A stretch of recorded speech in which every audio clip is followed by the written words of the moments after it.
Hello ratbags, it's Jade. Welcome to a What Is video. Today taking a look at the FALCONEER. This is going to be launching on the 10th of November for all Xbox systems, and obviously it's going to be optimized for the Xbox Series S and X, apparently promising 120 FPS. Now I've got early access to it, so big shout out to Wide Productions for the key, and I'm going to give you my synopsis of what the game is. As you can tell, lots of shooting as you control a giant falcon against steampunk enemies, lots of factions, lots of story, seems to be lots of open world to go and explore as well. So don't forget to like, make sure you subscribe for the best in indie survival and open world content. Let's go with what is the FALCONEER.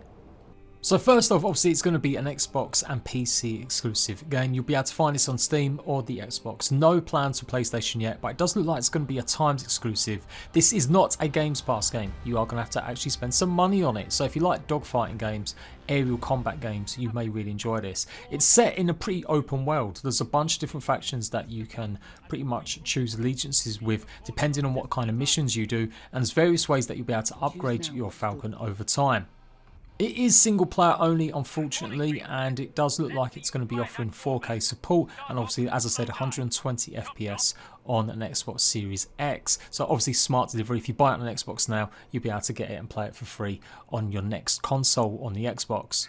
So obviously the very first missions is a training mission, just getting used to the controls. It is definitely really free flowing. Like, the controls are really nice, really gliding through with the birds. It's pretty simplistic. You've got the right hand side sort of blue bar there. That is how much you can go speed and how much you can dive. If you have to pull up, you're going to use a lot of that bar, and when you actually dive down, you replenish that bar and gives you the option to do a little speed boost using the LB bumper. You can do little rolls, and you can also go into the water to pick up items like mine bombs as well as fish. It's got a couple of lock-on buttons where you can lock onto the enemy and then also keep track of them as well. But it is pretty, you know, you have got some sort of skill level here to lock onto it. And I didn't find any presets that made it easier. So you are going to have to be pretty proficient at this, using the reticle in correlation with where your bird flies. I found that a bit difficult because I haven't been used to playing a game like this. But if you've played lots of games where it's aerial combat or plane fighting games, you'll pretty much be used to this. But for me, yeah, it definitely took a bit of getting used to.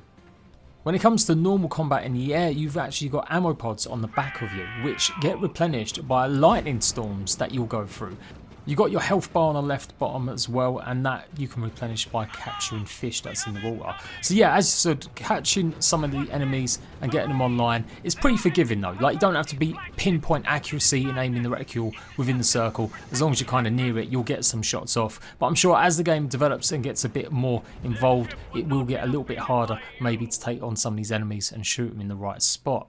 I actually failed the start mission because it wasn't very efficient in telling me exactly what I should be aiming for. There's no like huge massive pop-ups, or it doesn't zoom in on your enemy or your objective every time. It leaves it up to you to kind of find it, and I think a lot of people enjoy that, whereas some people definitely might find it a little bit more extra challenging. Here's me going through an actual storm, and you can see how it replenishes your ammo. The blue pods at the back there, and the lightning storms are going to hit, and that's literally how you get more ammo. So you didn't have to do this too much. Even when it seemed to be going really low, I managed to finish out the mission before it ran out. But if you're free flowing all around the world, then you may have to look out for more of these storms or take advantage of them. You've got things like uplifts and updrafts as well to get you a little bit more extra air, and you can replenish that stamina so you get a bit of a speed boost by diving down. The very beginning of the story has you in pretty much in the Imperial forces, and you're defending your Empress against pirates and an attack. But something goes wrong and the Empress's ship is destroyed, and I think you're pretty much cast out, and this is where you'll be able to go around and maybe choose certain missions or side along certain factions. The 5 factions are the Mancers, the Imperium, the Freebooters, the Rogue Pirates and the Civilians, and each area you'll find either some of these that are pretty much just normal civilians doing about their job, and you'll have to defend them from the pirates. And it looks like the Mancers are going to be the main faction that you'll be going up against a lot of the time because they are so powerful. Here is the stat stage where you can see your characters. Now, I didn't really understand what the characters can do, how they'll change things. It just looks like it's purely just cosmetic, but you can barely see your actual character there. I would be more interested in being able to change and mix up how the Falcon looks, but it looks like that's locked off from my early impressions so far. Hopefully I'll get to that stage later on in the game. There's full voice acting though for all of it, so that's pretty cool, and this was all made by one single person who apparently used to be big in the Skyrim modding game. It looks more or less like each chapter gives you multiple missions that you can choose, and you've also got a trader that you can go and buy special potions that will give you different power-ups. One to increase your either strength or your abilities, other to make your turning radius and just give you a lot more speed. You might need to buy licenses to do certain activities by looks of things, and also you'll be able to get different guns for your Falcon as well. Now the currency there, I guess it builds up once you've done enough missions. It's pretty expensive to buy a new gun, and it does look like you'll be able to upgrade them as well. You'll get a breakdown of every mission in terms of what your objectives are, and it's usually between sort of 1 and 4 or 5 stages, sometimes in the later ones, but the early stages will be like 3 parts of each mission. This one here, I just need to do a patrol and pretty much go and find and investigate some missing boys. The game is absolutely stunning. It's got a really nice artistic style. You've got loads of land masses and really peculiar statues littered all around. It does look like there's going to be huge sea creatures in the game as well that you're going to fight a bit later on. Again, I haven't spent as much time as I wanted to with it just yet, as I did find it quite fiddly getting used to the flight and the combat. But I'm hopeful that I will get into it a bit more, because I'm really like the look of this game and the premise behind it. It seems to have a lot of sort of stuff going alongside it with the faction stuff and the missions and the upgrading paths. Now I don't know if the map opens up any bigger, but you can see it's fairly large. Like you've got the land masses there, and each sort of chapter will host or house one area where you'll have to do multiple missions or going over certain things. You can land in certain stages, I think, to replenish your health and do stuff like that, but otherwise it's just a case of going along, completing the objectives and taking on the enemies that are appearing. Usually in this case, in the first stages, lots of pirates. There's lots of little locations that you've got to discover as well. It looks like they may lead to some bonuses, or at least some sort of achievements if that's your kind of thing. So finding stuff and just exploring is a big part of the game too.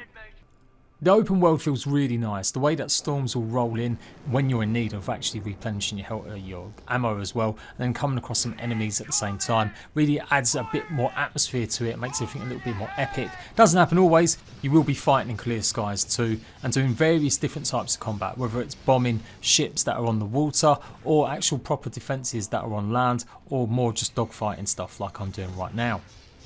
So like I said, I'm not very proficient at these types of games. I haven't played one in years, but I have to say it is quite enjoyable. It definitely just needs that bit of a learning curve, and I think you probably have to persevere quite a bit if they're not your bag normally. If you just like the idea of trying it out, you may find it a little bit frustrating at the start, but if you've got no potato aim, then you should be fine. As said earlier, the world is stunning, and some of the locations are really out there. Like look at this one where it's a huge trench sort of dug into the ocean, and this is like some sort of mining complex and stuff. So you really like locations in there, really adds something as well, just the mystery of exploring, and it is just nice, just soaring up and down. Again, I'm hoping that some of the abilities that you can upgrade later give you a bit more freedom in terms of being able to even do more speedy stuff, or even slow down the bird. It'd be nice to be able to hover occasionally and just take in the surroundings around you a little bit more, instead of always being on the move going forward. The game comes with a pretty unique photo mode. There's no button prompts, there's no UI. You have to just mess around with the buttons where you can pretty much change it from day to night, zoom in and just move it around to get a nice angle.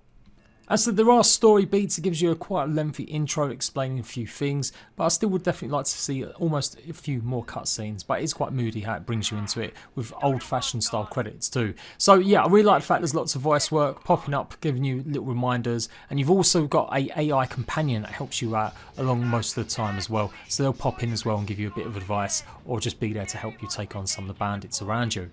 If you find things too tough, you can change the difficulty, so that's good as well. And it does look like it's going to have a performance mode for the next gen, as well as obviously maximising the FPS or 4K depending on what you want.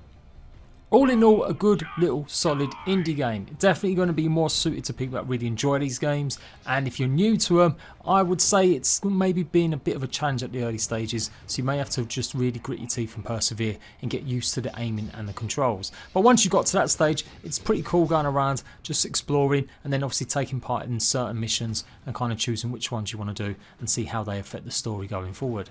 I'm not one to say that every game needs multiplayer. I definitely think there are some games that are better off single player, but for sure this would have been really cool to be able to play this even just in co-op mode. Maybe not split screen, but at least online co-op mode with some friends. I thought that could have been pretty interesting, taking on some of these missions together and helping dogfighting. Like, you always got to have a proper wingman rather than just AI. Maybe that could be something they could work on in future, who knows, but as I'm pretty sure right now they've got no real plans to add anything like that. It's a single player experience. Otherwise, I think this game game could be a really good potential buy for you. It's $29.99, and as I said, no plans for Games Pass as far as I know. And if I get any news about any other platforms, I will let you guys know also. So there you go, that is pretty much everything you need to know about the Falconeer. Hopefully I'll give you my first impressions, what I think about the game, shown you enough of the gameplay, and yeah, I'm definitely going to check out another live stream and see how far we can progress and see what kind of unlocks we can get and upgrades for my Falcon. Until next time, Bags, I will see you later.